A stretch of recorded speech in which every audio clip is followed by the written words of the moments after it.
Kisah hidup Raja Itzcoatl 1427-1440, pendiri Kekaisaran Aztec, masa kecil dan awal kehidupan. Itzcoatl, yang berarti ular obsidian, lahir sekitar tahun 1380 di kota Tenochtitlan, yang kala itu masih merupakan negara, kota kecil di tengah Danau Texcoco, sekarang Meksiko. Ia adalah putra dari seorang bangsawan Aztec, Achamapicheke, raja pertama Tenochtitlan, dan seorang selir, bukan permaisuri utama. Karena itu, ia tidak langsung berada dalam garis pewaris tahta. Masa kecil Itzcoatl tak semudah para bangsawan lain. Karena bukan dari ibu kerajaan, ia harus membuktikan dirinya melalui kerja keras dan keberanian. Ia tumbuh sebagai pejuang yang kuat dan pemimpin militer yang cakap. Dibesarkan dalam lingkungan militer dan agama. Ia diajarkan seni bertarung, strategi perang, serta ritus-ritus keagamaan Aztec,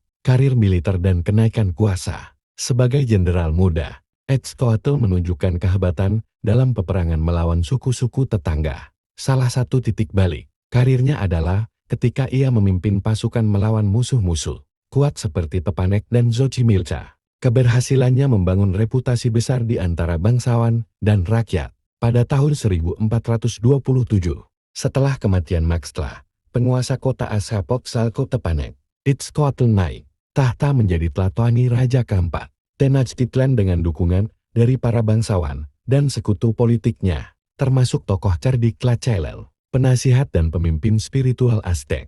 Pendirian Kekaisaran Aztec, langkah terbesar Itzcoatl adalah membentuk aliansi tiga, Triple Alliance antara Tenochtitlan, Texcoco, dan Tlacopan. Dengan aliansi ini, mereka berhasil menggulingkan kekuasaan Azcapotzalco, kerajaan dominan saat itu. Inilah awal mula Kekaisaran Aztec, di bawah kepemimpinan Itzcoatl. Tenochtitlan tumbuh dari negara kota biasa menjadi pusat kekuasaan di lembah Meksiko. Ia menjadi pendiri Kekaisaran Aztec, menyatukan berbagai kota dan suku di bawah satu kekuasaan. Pencapaian besar Itzcoatl. 1. Reformasi politik. Itzcoatl, dengan bantuan Tlacaelel, mereformasi sistem pemerintahan.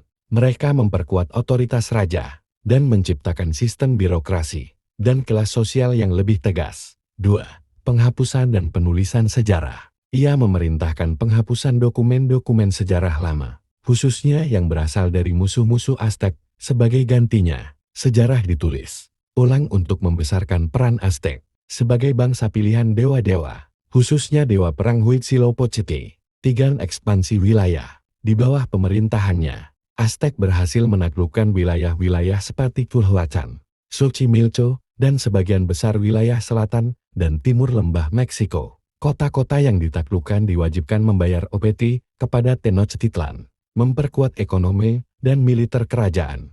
4. Pembangunan Tenochtitlan. Ia mengembangkan sistem kanal dan jalan lintas air di Tenochtitlan, memperindah kota dan memperkuat pertahanannya. Ia juga membangun kuil agung pertama Templo Mayor sebagai pusat keagamaan Aztec. 5. Sistem pertanian Cinampa. Mendorong penggunaan Cinampa, sistem pertanian terapung yang membuat Tenochtitlan mampu menopang populasi besar dan menjaga ketahanan pangan. Akhir hayat, Itzcoatl meninggal pada tahun 1440. Setelah 13 tahun memerintah, ia meninggalkan Tenochtitlan sebagai kekuatan dominan dan jalan yang terbuka bagi penerusnya untuk memperluas kekaisaran. Ia digantikan oleh keponakannya, Moctezuma I, yang melanjutkan warisan dan memperluas Kekaisaran Aztec hingga mencapai puncaknya. Warisan Itzcoatl. Raja Itzcoatl bukan hanya seorang penakluk, tapi juga seorang visioner dan pendiri kekaisaran. Ia mengubah arah sejarah Aztec dari kota kecil menjadi imperium yang berpengaruh di Mesoamerika. Hingga kini, ia dikenang sebagai salah satu pilar utama dalam sejarah peradaban Aztec.